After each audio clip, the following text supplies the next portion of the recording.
the Polgar Chess University. In this lesson, I'll discuss about how important time is in chess.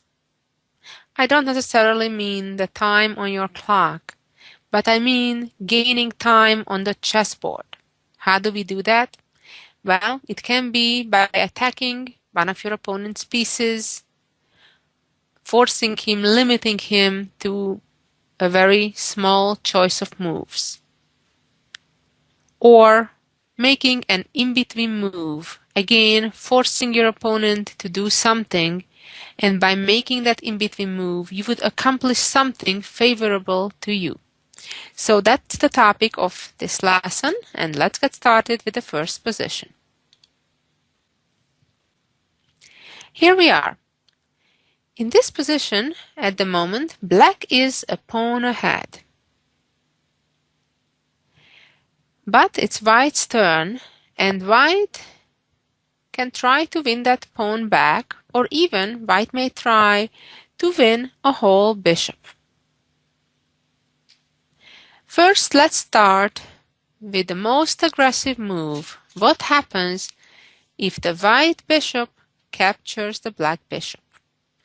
Typically, when that happens, we would look at the most obvious move, and that is to recapture that bishop. In this case, if that would be black's choice, then the bishop on d6 would remain unprotected. But it's very important to look at various options, not only for yourself, but also for your opponent.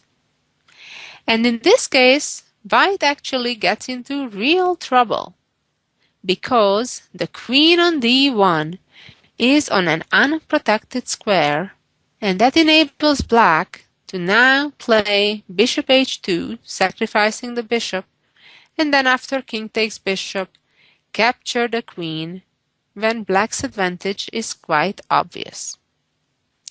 Let's go back to our starting position here. How about if the white bishop captures the pawn on a5? Now, black captures the bishop, and if white wants to avoid after queen d6 the trade of bishops happening on f3, ruining the pawn structure of white, white is better off not capturing the bishop immediately, but capturing the other bishop first in the corner, and only after queen takes bishop, capture the second bishop, equalizing the material balance. What would happen, though, if after bishop captures pawn on a5, black would want to insert this exchange of bishops in hopes that now, if the white bishop takes the black queen, black bishop takes the white queen, leaving black a bishop ahead. If the queen captures on f3 for white, then the black queen captures the white bishop, again leaving black a bishop ahead.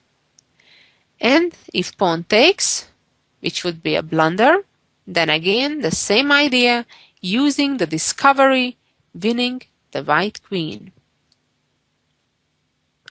It looks like bishop a5 is not a good idea for this reason, black playing bishop f3. But in reality, white has a decisive intermediate move to decide the game to himself.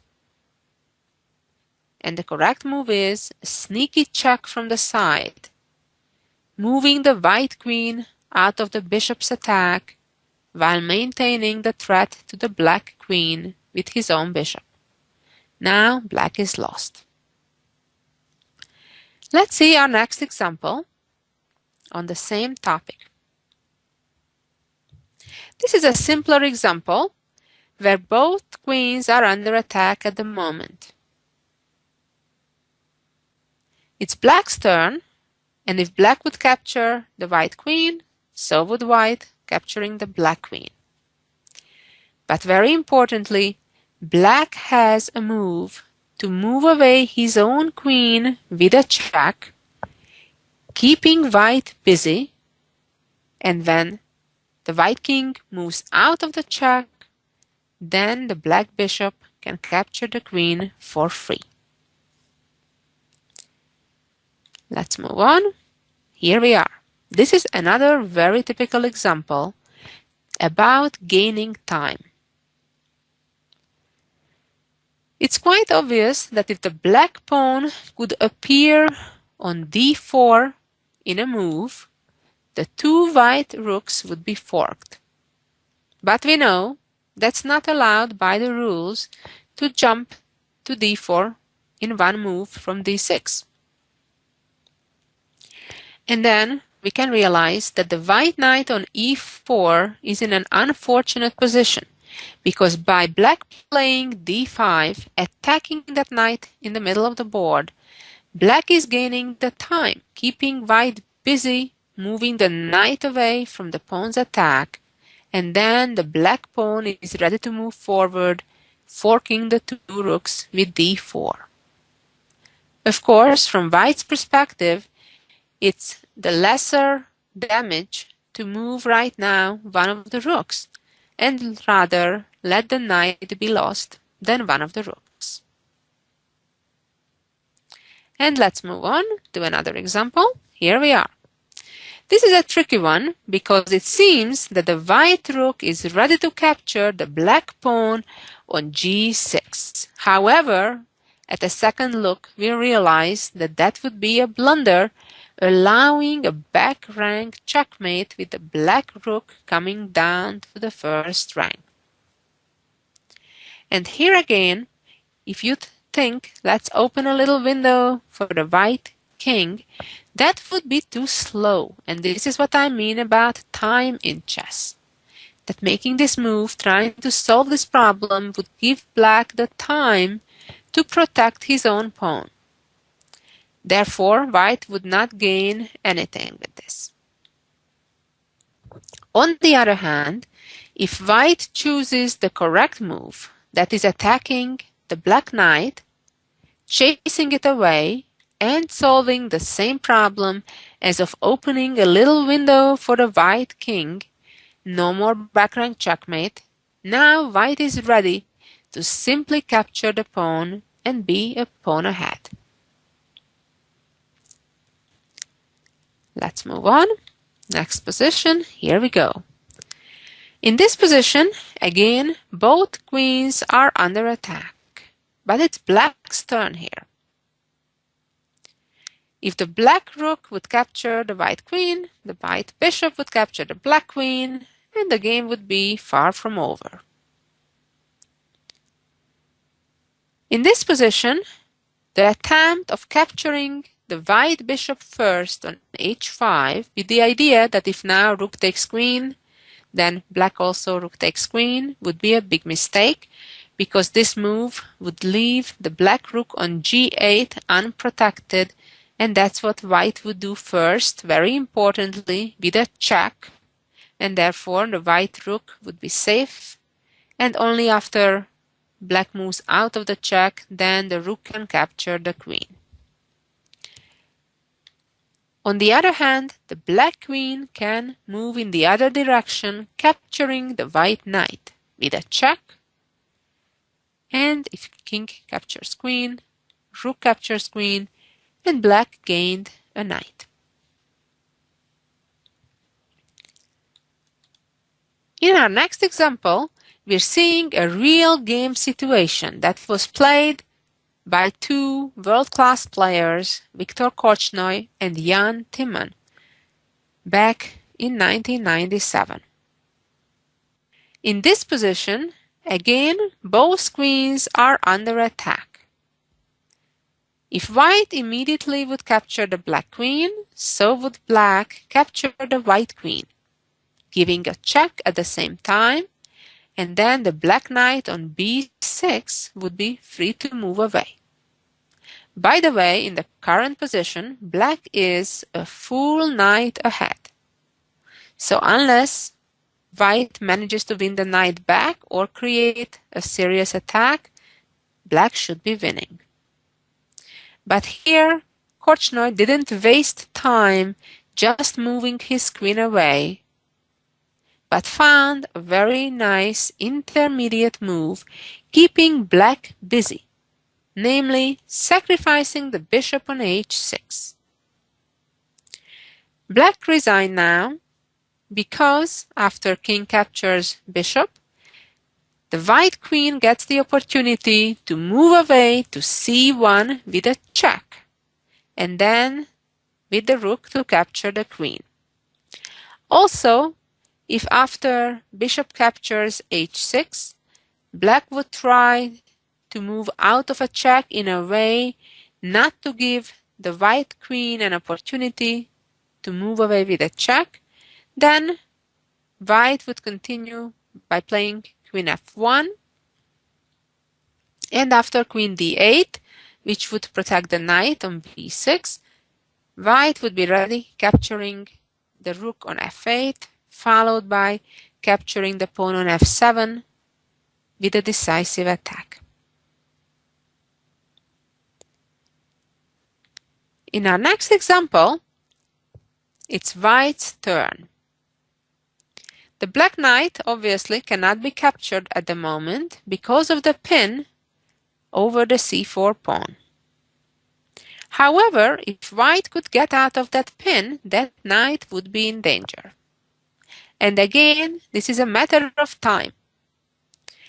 If the white queen would try to simply move out of the pin, black would have the time to move his knight out of harm's way. But white has a check at his disposal, giving a check, and now if the king moves, white would be ready to capture the knight, or if the queen blocks, attacking white's queen also, then white would insert another intermediate move by trading queens and then capture the black knight, winning material. The next example is a very famous one. Here, as we can see, black has tremendous material advantage, but yet white having a very far advanced pawn on h7, it seems that it's black who's in trouble. It seems that it's impossible to stop that pawn from promoting, becoming a queen, and then having excellent winning chances. The black king at the moment cannot move to g8 because of white's pawn being on h7, and the king obviously cannot move to g7 because of his own pawn. So in a way, if that pawn would be able to move away and free the space, free the g7 square to the king, that would solve the problem. But moving that g7 pawn right away to g6 is too slow again, because the white pawn is too far advanced and would be ready to promote immediately. So here the solution is moving the black rook from b4 to h4, trying to catch the pawn from promoting. But what if the king simply takes the rook? How does this help black's case? Well, simply. Now the black pawn is able to move away with a check, not leaving white time to promote that h-pawn. And now, after king takes pawn, the black king finally is able to move next to the white pawn, so if that promotes, the black king can just capture it, and of course, black's material advantage, having 4 connected passed pawns on the queen side, will decide the game in black's favor. And let's see the next position. This is again not a very difficult position. The white bishop is trapped at the moment where it is. So white should look for a way, trying to free a square, at least a square, to run away, to hide away with the bishop. So the way we can do that we can try to move the knight with a check and then move the bishop away. The bishop can move to 2 different squares. but it's catchy because one is good and one is bad. Which move would you choose?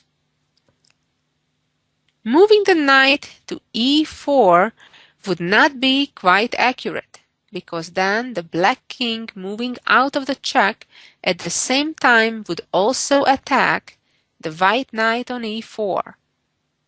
And now white would lose one of the two pieces. Therefore, the correct check is moving to d3. What is the difference between the two moves? Again, what's important here is not that you remember this specific exact position that may or may not ever happen in any of your games.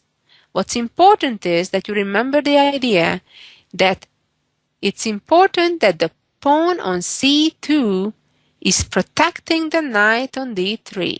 So even if the black king moves near the knight and puts pressure on it, it doesn't really attack it as the pawn is protecting it. So that's the important point to remember here, that generally it's a better idea, if you can accomplish the same goal in two different ways, to choose one that puts your piece on a protected square. And now the white bishop is ready to run away, and white is better being a pawn up. And this position again is from a real game played between Hromadka and Prokop in Czechoslovakia.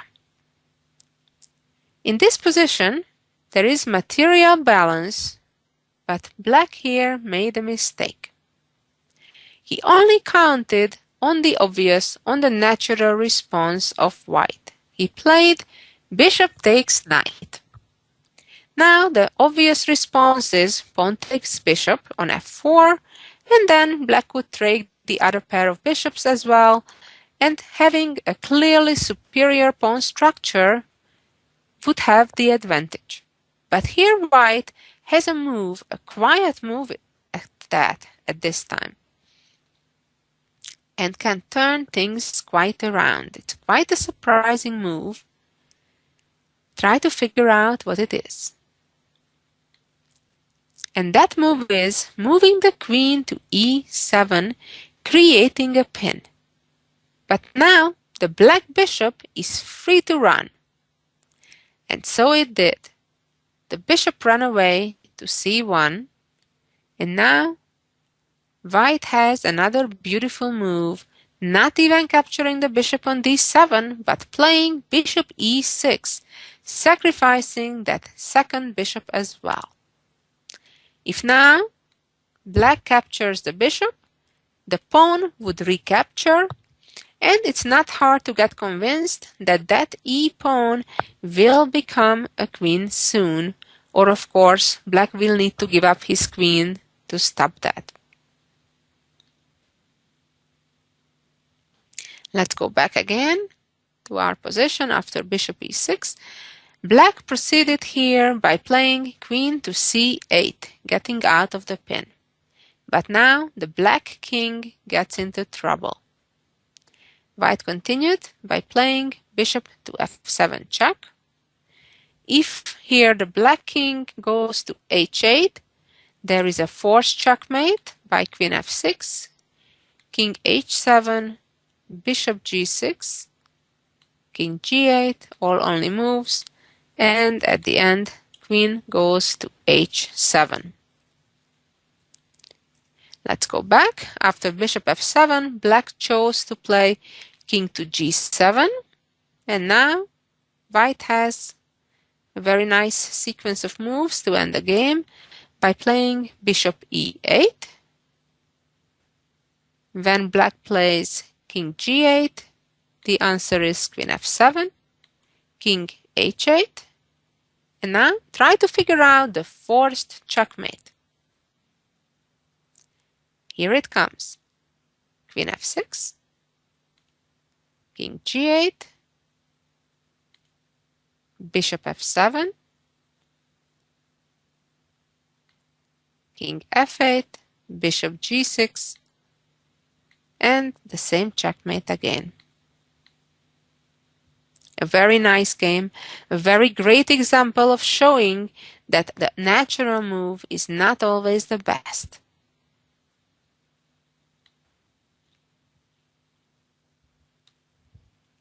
Let's see this example where black again has tremendous material advantage.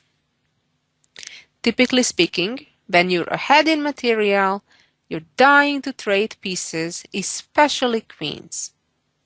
This is an exception to that rule, because tactics, concrete variations that may lead to checkmate, always override other priorities. In this position, black traded queens, thinking that white will recapture, and then he can continue with his plan and convert the material advantage to a win shortly. The problem was that after queen h4, white actually can force a checkmate in just 4 moves. Of course, only other moves than capturing the queen that white can consider is to give checks. And of course, that's what white is doing. And now, still not recapturing the queen, which would give black the time to recover, but immediately sacrifice another piece, the knight, forcing black to capture it, opening the a file, and then the rook comes over, check, and black can delay checkmate only by 1 move, blocking the check, and here it ends. Let's go back for a moment to the starting position. First of all, why couldn't white simply recapture the queen here? Well, obviously, black now should not push the pawn, because then the game would end in a similar fashion after the bishop check followed by the knight check on b6 and the rook swinging over to a4 again. However, after the queen trade, black could make some move that gives a little bit of air for the king, so none of this combination would work because the king would have the b7 square as an escape route for himself. But what should black play here at this moment? If not queen takes queen, well, the best move is to give a check with the rook. And when the king moves out of the check to the first rank, now everything has changed because the white rook from h1 no longer can get over to a1 in the variation after queen takes queen. And now black has a simple win at his hand. Let's see a couple of more examples. This is an example from one of my own games that I played a good number of years ago. I just traded pawns on e5, and my opponent, instead of recapturing, which would be the natural move, thought that he can first give a check and strip me from castling. And he thought that after I would block the check, which obviously he has counted on, he would play rook takes pawn and creating a threat of discovery by next move, moving his rook to e6 with a double check, winning my queen. But the problem is that now I had a trick planned by castling to the queen side, getting my king out of the discovery, protecting my rook in the corner, meaning that now I'm threatening to capture the rook with my pawn, and at the same time the threat to his bishop is also still there. So white cannot avoid losing either the bishop or the rook. The game itself continued after queen h5 and g6 by queen h4, and then I just captured the bishop and won very shortly. This example is also from a real game between Epishin and Bug. In this position, black's best option was to play rook h5 and try to create an attack against the white king. Black carelessly captured the white bishop on f1, assuming that white has no other choice but to recapture.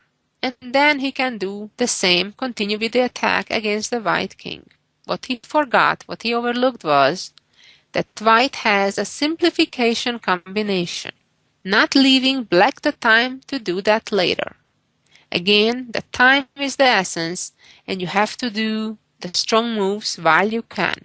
There are times when you have the time to insert an exchange of bishops like the one black is trying to do here.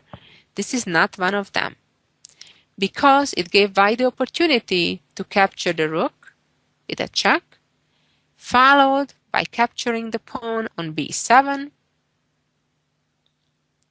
And now if queen captures and rook captures, and then the king captures the bishop, white will be a pawn ahead, and in fact the second pawn is likely to be lost very soon as well. Black lost the game shortly. And finally, a beautiful example, a historic example, that's one of the oldest chess tactic motifs that I know. This position is from Stama's book from the 1800s, early 1800s. In this position, black is ahead a pawn, but white has an amazing tactical opportunity to end the game in checkmate in just 3 short moves. Sit back, relax, and try to figure out this beauty. And here is the answer. Knight check, forcing black to capture it, and the rook check, forcing the king to capture it, and amazingly, the rook checkmates the king pretty much in the middle of the board. Again, a beautiful, amazing example that makes me love chess so much. Well, thank you for listening and learning about the importance of time in chess. Be back next week.